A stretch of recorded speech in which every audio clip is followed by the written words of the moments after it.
E esse texto fala de uma fé. Jesus Cristo vem trazer um grande exemplo de fé. Um exemplo de fé que todos nós temos. Desde a nossa matriarca até a criancinha, todos nós temos. A vovó, a matriarca já dizia o quê? Ei, aquela erva mágica, pastor Adriano, que cura, que faz grandes coisas. A nossa mãe, que passa para a gente, acha que colocar café no machucar, lá na queimadura, colocar pomada, gente, são quantas e quantas coisas que hoje nós sabemos que não podemos fazer, mas nós acreditávamos nisso. E falando de jovens e adolescentes, quantos sonhos de faculdade, de realização, de trabalho. E as criancinhas? Que imaginação, pastor Adriano. A minha filha, meu Deus do céu, ela começa a falar, não para de falar, ela o tempo inteiro falando em casa, na igreja, em qualquer lugar. Ela não para de falar porque a imaginação dela flutua, viaja. Mas todos acreditam em alguma coisa. E glórias a Deus por isso. Glórias a Deus por isso, porque é um pontapé inicial, pastor Adriano. É onde tudo começa. E quando eu olho para esse evangelho, conhecido como Evangelho segundo escreveu Marcos, eu vejo que ele é diferente dos outros evangelhos, porque o Evangelho segundo escreveu Mateus, ele relata, ele dá ênfase a uma genealogia. Ele começa lá em Abraão e vem relatando, para mostrar que Jesus é o Rei, Messias, tão esperado. Quando nós olhamos para o Evangelho segundo escreveu Lucas, ele dá muita ênfase ao seu nascimento original, ele dá muita ênfase, conta com riqueza de detalhes. João, ele já é mais profundo, ele diz, no princípio criou Deus, céus e terra, no princípio era o Verbo, e o Verbo se fez carne e habitou entre nós. Ele ainda vai mais distante, ele vai na eternidade. Mas quando nós olhamos para Marcos ele já começa com João Batista, dizendo, vós que clamam no deserto, preparai o caminho para o Senhor, arrependa-se. E diante dessas verdades ele já destaca. O Evangelho de Marcos ele não dá ênfase à genealogia, ele não dá ênfase à eternidade, ele dá ênfase ao ministério de Jesus na terra. Ele dá ênfase aos milagres, aos ensinamentos, a toda a trajetória que Jesus nos deixou. E isso é importante. Isso é importante para nós como igreja. Quando nós olhamos do capítulo 6 até o capítulo 9, nós vamos ver vários milagres aqui destacados. Muitos milagres que certamente eu e você já ouvimos muitas ministrações. Acerca da pesca maravilhosa, nós temos ministrações como a multiplicação de pães e peixes, 5 pães e 2 peixinhos que alimentaram 5.000 homens. Nós temos Pedro andando sobre as águas, temos a cura de surdo-mudo. E quando nós chegamos no capítulo 9, Jesus chama Pedro, Tiago e João. Eles ficam admirados quando chegam no Monte da Transfiguração. Para ser mais objetivo, ao descer, acontece esse episódio. Desce, então, Jesus, Pedro, Tiago e João. E ao descer, eles observam uma grande multidão. Eles olham para essa multidão, eles enxergam um grande tumulto, vê os discípulos. E então Jesus pergunta, o que está acontecendo? E uma voz exclama no alto, bem alto, e diz, eu trouxe aqui o meu filho, que range os dentes, se joga no chão, espuma, mas os seus discípulos não puderam curá-lo. Então esses discípulos, pastor Adriano, essa multidão, esses fariseus que lá estavam contendendo, todos que ali estavam, como nós, brasileiros, cheio de gente que tem fé, cheio de gente que acredita, cheio de gente que, sabe, é determinado, é motivado, é coach, cheio de gente, mas o milagre não estava acontecendo. E então Jesus, ele entra em cena. Então Jesus, ele pergunta, há quanto tempo esse menino vem sofrendo? Há quanto tempo esse menino ele vem padecendo dessa enfermidade? O pai diz, desde a sua infância. Repita comigo, igreja, desde a sua infância. Então eles clamam: Jesus, me ajuda na minha incredulidade. Me ajuda, me dê um pouquinho mais de fé. Ele não compreende muito bem e diz: se pode curar o meu filho, o meu menino, que sofre desde criança, faça esse milagre, por favor. E Jesus, ele faz meio que uma ironia. É uma pergunta: se podes? Exatamente assim, igreja. Se podes? Repita comigo: tudo é possível ao que crê. Repita comigo, igreja: tudo é possível ao que crê. Louvado seja o nome do Senhor. Aleluia. Eu creio no Senhor Jesus. Eu sei que você entrou por essas portas e você crê no Senhor Jesus. Nós cremos, estamos diante dessa verdade. Essa verdade que nos confronta, essa verdade que nos transforma, porque nós cremos. Aleluia. Não existe outro motivo para vir à casa do Senhor se nós não cremos nesse Evangelho. A primeira grande verdade que nós encontramos nesse texto, diante da crença, diante desse fato, é que a grande barreira que existe é a incredulidade. A incredulidade, ele diz: me ajuda. Essa versão eu achei até interessante. Eu estava lendo outras versões, e essa versão ela diz: creio, versículo 24, ajuda-me a vencer a minha incredulidade. É bem verdade, igreja, que nós, assim como ele, quando nós temos que entra ano, sai ano, daqui a pouco o tempo passa e nós não sabemos mais o que fazer.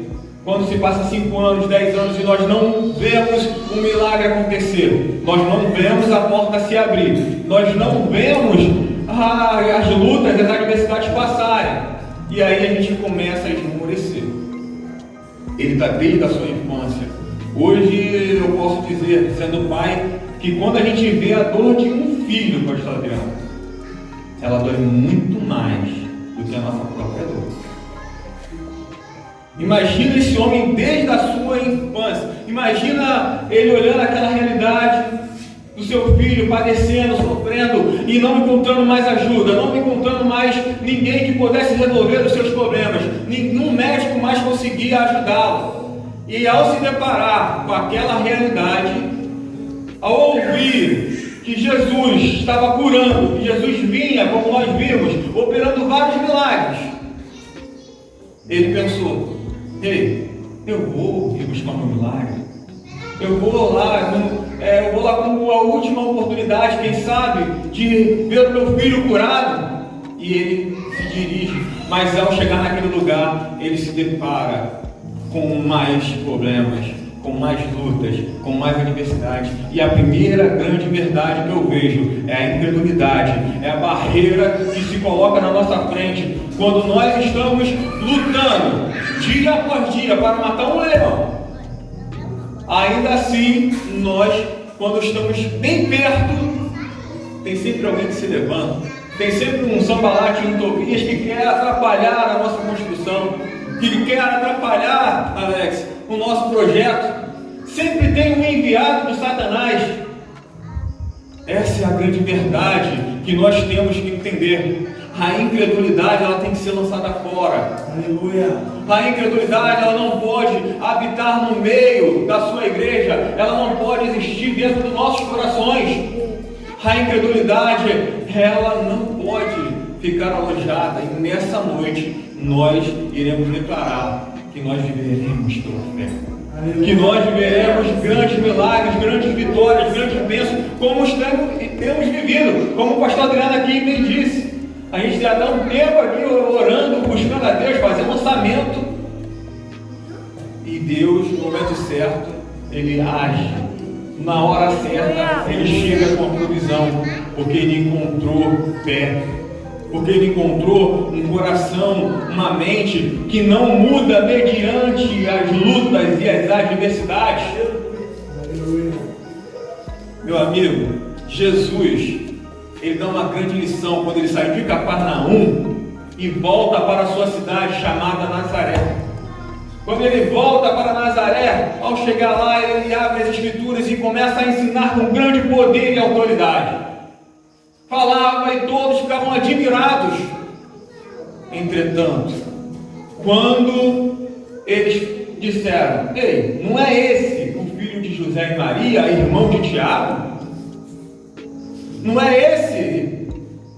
Pode vir alguma coisa? Esse tom que é colocado é um tom pejorativo. Pode existir alguma coisa boa vindo de um carpinteiro? Então Jesus ele fica... O texto bota uma palavra que eu não acho que é tão interessante, bota admirado. Mas eu acredito que ele está decepcionado.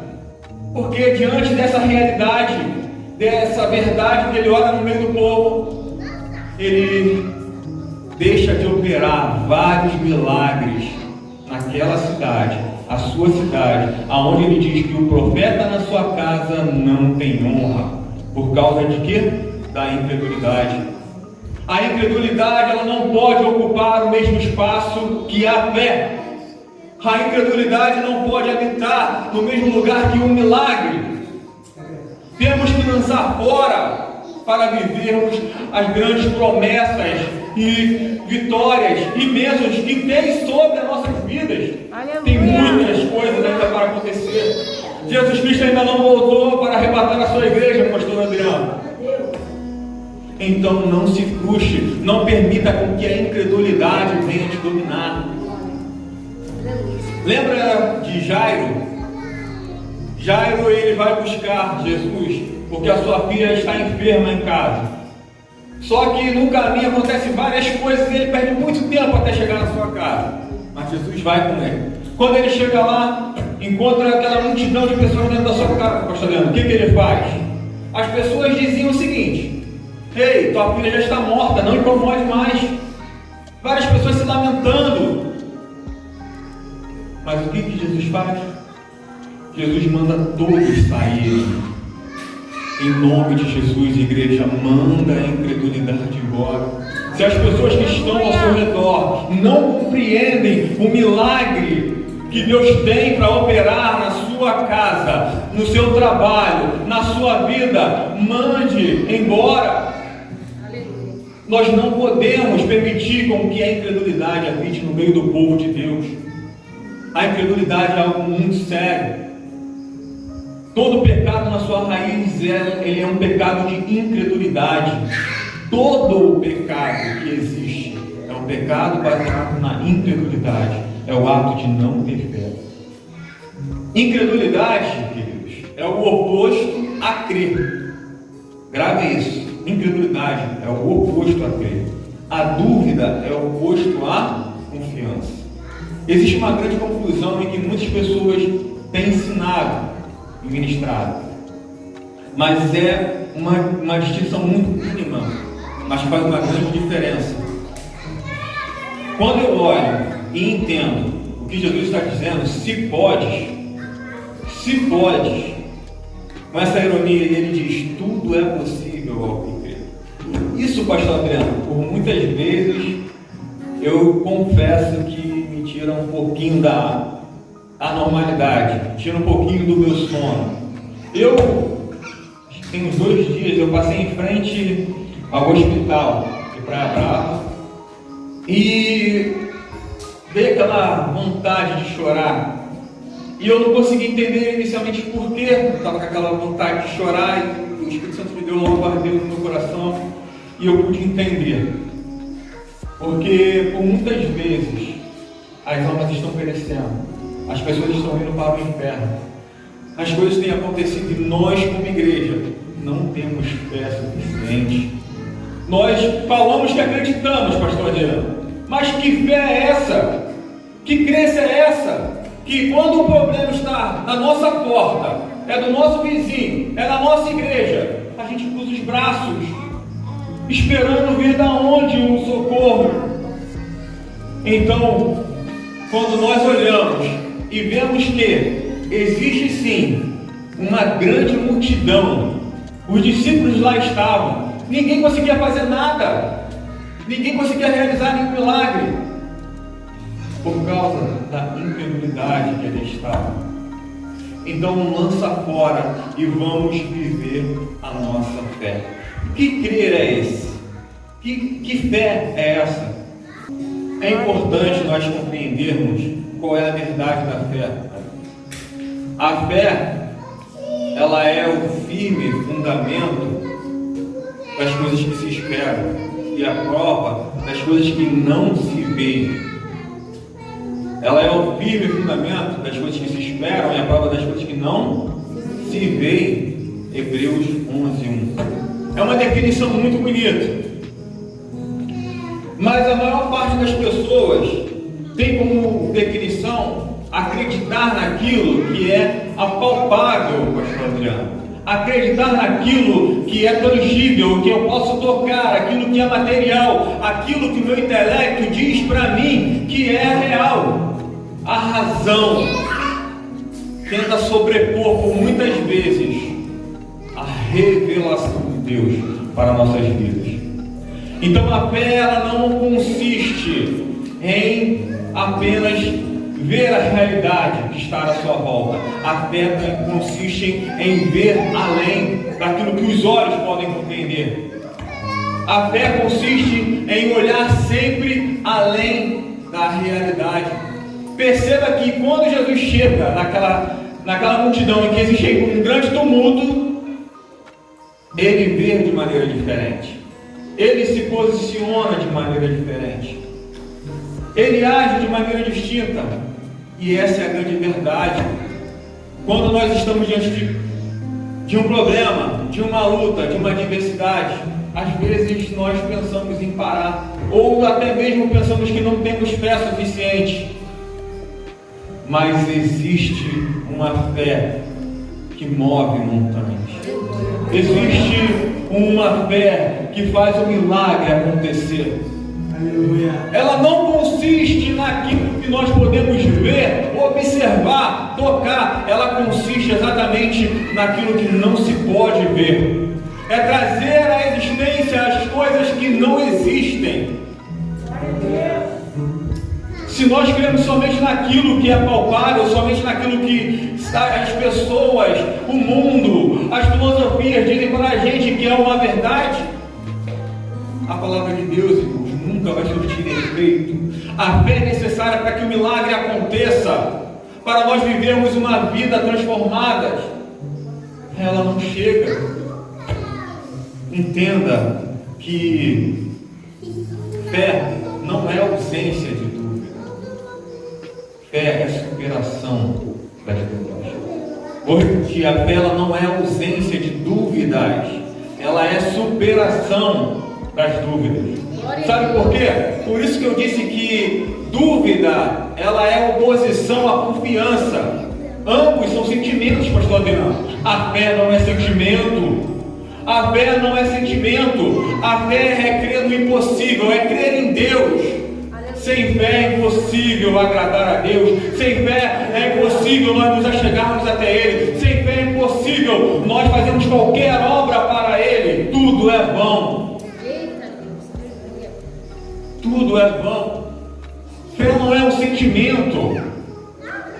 Fé é uma revelação de Deus na minha vida, na sua vida, em nossos corações, nesse tempo, nessa igreja. Nós devemos entender. Abra comigo em Hebreus, capítulo 4, rapidamente. Capítulo 4, 2 e 3. Todos acharam? Sim. Pois as boas novas foram pregadas também a nós, tanto quanto a eles, mas a mensagem que eles ouviram de nada lhes valeu, pois não foi acompanhada de fé.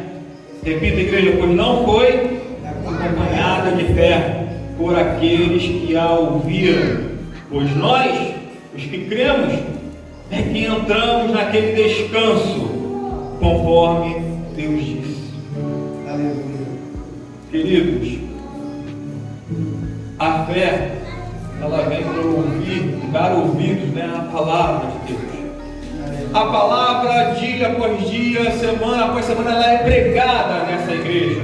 ela é ministrada em várias plataformas, ela está diante de vocês dia e noite. E por que algumas coisas não acontecem? E por que algumas manifestações elas não acontecem mais?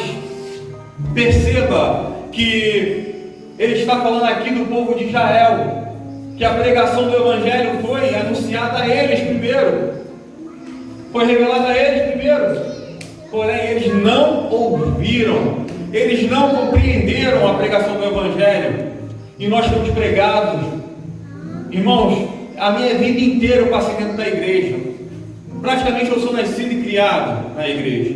Por muitas vezes eu ouvi as pessoas falarem de bênçãos, de promessas, de milagres. E eu confesso aos irmãos que chegou uma época que eu estava igualzinho esse pai. Eu não conseguia nem ouvir alguém falando de milagre que eu saía da igreja. Porque a pessoa falava: ei, Deus tem milagre para você, Deus tem uma cura, Deus tem uma porta aberta, Deus tem isso, Deus tem aquilo. E no dia seguinte eu tinha uma entrevista de emprego, e no dia seguinte eu tinha um concurso, e no dia seguinte, e nada acontecia. E eu me questionava por muitas vezes. Só que quando nós entendemos que a fé não tem a ver com o ambiente, com a realidade, mesmo que tudo pareça impossível, mesmo que todo cenário seja caótico, a fé consiste em olhar além daquilo que os olhos podem ver. Não consiste naquilo que você está vendo. Geralmente vem para resolver sérios conflitos, sérios problemas, para vencer grandes muralhas. Quando nós olhamos na história da igreja, na Bíblia Sagrada, meus irmãos, eu acredito em milagre, eu acredito no poder de Deus, eu acredito que a fé realmente ela é capaz de transportar um monte de um lado para o outro, se assim houver necessidade.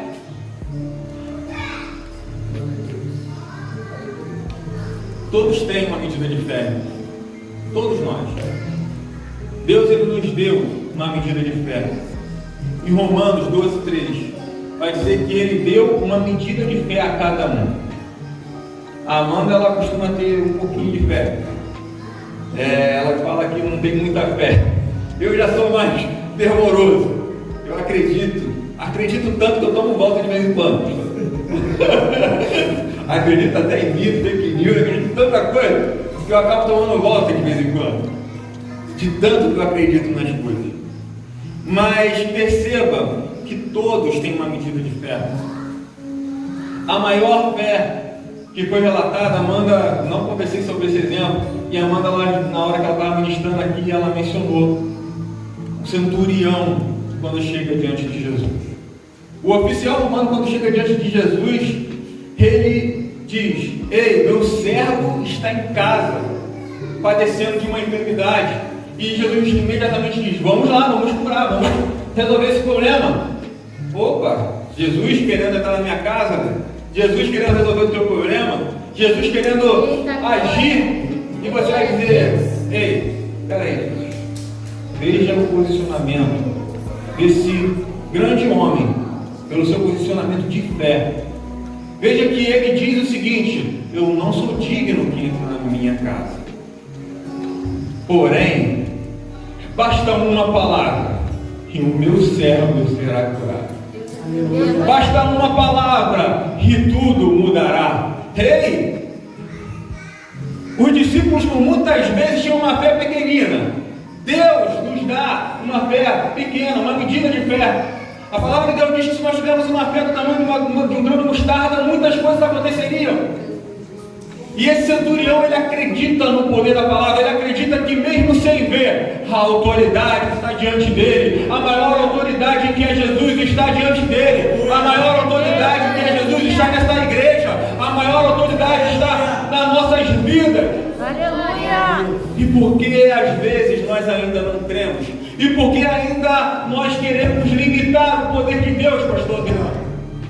Devemos pensar e acreditar até o fim, mesmo que tudo diga que não, mesmo que tudo apareça e aparente um grande monstro, um grande vilão, algo que seja impossível de transpor. Ainda assim, Deus é capaz de fazer um grande milagre na minha vida, na sua vida, na sua família. Creia. Sem fé é impossível agradar a Deus. O justo, ele viverá pela fé. O justo viverá pela fé. Nós já entendemos aqui esse termo justo. Quantos aqui são justos? Eu sou justo porque Jesus me justificou. Você é justo porque Jesus te justificou. E nós devemos viver pela fé. Muitas pessoas hoje querem viver pela força do seu braço, por aquilo que agem, que fazem, e muitas coisas não acontecem porque eles não entenderam ainda, pastor Adriano, que a gente não vai viver pela fé somente dentro da igreja. A gente não vai viver pela fé somente quando nós estamos no monte. A gente não vai viver pela fé somente quando nós estamos orando. Mas toda a nossa existência é viver pela fé. Aleluia. Viver pela fé, meu querido, é realmente você desprender da realidade. Por mais que haja uma pandemia, um surto, você acreditar que a sua casa está marcada com o sangue do Cordeiro. Independente do mal chegar ou bater na porta, ou de algumas pessoas que nós amamos partirem, ainda assim Deus cuida de nós. Ainda assim Deus opera milagres. Muitas pessoas se salvaram. Quantos testemunhos nós temos? E nós como igreja precisamos testemunhar ainda mais. Nós como igreja, pastor Adriano, precisamos orar ainda mais. Precisamos ver esse quadro mudando. Não aceitar esse cenário. Como você vai crer se os seus olhos só veem aquilo que é mal? Se os seus olhos só têm capacidade de enxergar o mal do outro, o mal na sociedade? Entenda que para o milagre acontecer, você precisa olhar para Deus, olhar para os seus milagres, olhar para as Sagradas Escrituras e andar e viver por fé. Ela tem que entrar em ação a partir do momento que você sai daqui. Aonde quer que você esteja, aonde quer que você ande, perceba se existe alguém precisando de uma oração, se tem alguém precisando de uma ajuda. Perceba, seja sensível à voz de Deus, ande em espírito, viva pela fé. O que é para mim muito chocante em toda essa história que nós lemos é o seguinte: é você olhar e entender que mesmo que a presença do Senhor Jesus se faça real neste lugar, como se fez naqueles dias, ainda assim o milagre ele pode não acontecer. Perceba que por muitas vezes o milagre ele não pode acontecer, mesmo quando a presença de Jesus ela era real. Quando ele chegou na sua terra natal e aconteceu aquele choque de realidade, as pessoas riram ou zombaram dele, não reconhecendo a sua autoridade, ele diz que nos dias dos profetas, chamado Elias, havia várias viúvas em Israel, mas somente uma, a viúva de Sarepta, recebeu a bênção de Deus, recebeu a vida, a provisão de Deus. Ele diz ainda mais, nos dias do profeta Eliseu, havia vários leprosos em Israel, mas apenas o Ciro, conhecido como Naamã, recebeu o milagre. Entenda que para que nós venhamos viver, nós temos que, mesmo que a presença do Senhor ela seja notória nessa igreja, pastor Adriano, mesmo que a presença do Senhor ela seja notória na minha vida, mesmo que eu veja o brilho do Espírito Santo na vida do pastor Adriano, se ele não exercitar a sua fé, se ele não trabalhar a sua fé, se ele não viver pela fé, nada mudará, nada adianta. Nada adianta a gente ter uma Bíblia que é um manual para a vida. vida, para a existência. Nada adianta nós andarmos e percorrermos quilômetros de distância se nós não entendermos que precisamos viver pela fé em Jesus Cristo. Pensarmos de maneira diferente. E quando a gente estava vindo do Rio, minha esposa ela contou, aconteceu algo que eu gostaria de exemplificar para a igreja. No momento da fé, no momento em que nós passamos por grandes adversidades, grandes lutas, é necessário que venhamos entender como se posicionar. Porque às vezes a gente também acha que a fé é só imaginação. Como eu disse aqui antes, as pessoas acreditam, mas só acreditam naquilo que vem, naquilo que é favorável, naquilo que é benéfico, mas quando estão diante das lutas, das adversidades, se desesperam. E foi interessante porque quando o nosso carro, tem GNV, ele começou a fazer um barulho bem alto, parecia que ia explodir. A minha esposa pegou, desligou o carro, saiu desesperada, pegou na nariz, correu uns 100 metros. A minha sogra saiu do carro, não estava conseguindo abrir a fechadura, ficou desesperada, gritando, me ajuda, e o negócio estava lá, vai explodir, aí meu pai do céu, falei, meu Deus do céu, acabei de passar no GNV, peguei a vistoria do GNV, mais um ano, quase 2 anos para poder ficar tranquilo aí com o GNV, e ainda assim, diante da luta, da adversidade, todo mundo desesperado, né? Ou seja, vamos manter aqui a calma, vamos ver como que a fé realmente entra em ação. E eu fiquei naquela calma, tentando apaziguar minha sogra. Não, eu vou ligar para a polícia, eu vou ligar para o bombeiro, meia-noite. A polícia vai fazer o que aqui, gente? Nada vai acontecer. E então, eu pude ter a sensibilidade de entender sim que é um risco. Alguns acidentes já aconteceram, alguns carros realmente explodiram, mas eu tentei fazer o óbvio. Existe uma válvula no GNV e eu tentei fechar, só que a nossa mala estava abarrotada, a gente estava viajando. E para piorar, ainda colocaram uma válvula que não entra nem inteiro. Então, para eu girar aquele negócio sem apoio, eu fiquei horas esperando aquilo esvaziar, e nada acontecia. Aí eu tentava chegar lá na mala, vem aquele cheiro horrível, o gás vai explodir, sai de perto. Aí eu falei, meu Deus do céu. Até o ponto em que eu consegui, com muito custo, cheguei lá, tirei, com muita dificuldade, mas consegui fechar e seguir viagem. Entenda que quando os problemas, as lutas, elas acontecem e vêm diariamente, pode ser nas coisas mais simples, mas nas grandes também vem. Na nossa família, no nosso emprego, na nossa casa, a enfermidade bate a porta, o desespero ele vem. E como nós devemos nos posicionar? Gritando? Não. Se desesperando? Não. Atitude de fé. Às vezes nós achamos que é somente falar. É por isso que Tiago ele choca um pouco quando ele diz lá em Tiago 2:18, ele diz o quê? Ei, você crê em Deus? Os demônios e o inferno, a potestade, eles também creem. Me mostre a sua fé sem obras e eu te mostrarei a minha fé com obras. Viver pela fé consiste em um comportamento alinhado com aquilo que você acredita.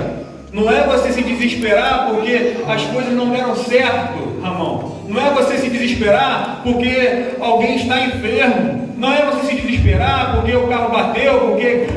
Não, é você confiar em Deus até o fim. É você acreditar que independente das lutas, das adversidades, meu amigo, Jesus está com você. A presença do Senhor continua em você. Só é necessário crer, só é necessário ter fé. Busque essa fé verdadeira. Creia no Senhor Jesus. Perceba que quando Jesus cura um menino, as pessoas ainda olham e veem o menino aparentemente morto. Ele fica algum tempo ainda desacordado. E as pessoas acreditavam que ele havia morrido. Mas ele não morreu. Jesus o pega pela mão e o levanta. Entenda que a fé, o elemento que opera a fé, por muitas vezes, entenda que aqui, nessa passagem, o determinante não foi a fé do pai, não foi a fé daquele povo, não foi a fé dos discípulos. Então, o que operou naquele momento? O que operou naquele momento se encontra em Gálatas 5:6. A fé que opera pelo amor. A fé que opera pelo amor. Aleluia. Muitos milagres que aconteceram em todos os evangelhos têm a ver com o amor de Jesus. O leproso pergunta: ei, quer ficar ali? Quer ficar curado? Jesus diz: quero. Quer ser curado? Quero. Jesus, ele sempre quer curar. Jesus, ele sempre quer transformar. Jesus sempre quer libertar o homem. Ele sempre vai em direção ao homem. Mas o homem que por muitas vezes não tem fé, não acredita o suficiente, então creia, busque essa fé verdadeira, acredite que assim como aquele menino, ele levantou, Jesus pegou ele pela mão, pegou porque ele tinha amor. De repente você esteja como ele, com falta de fé. Por muitos momentos nós também passamos por essa crise de fé. Mas entenda que o amor de Deus é capaz que nós venhamos viver realidades que ainda não aconteceram.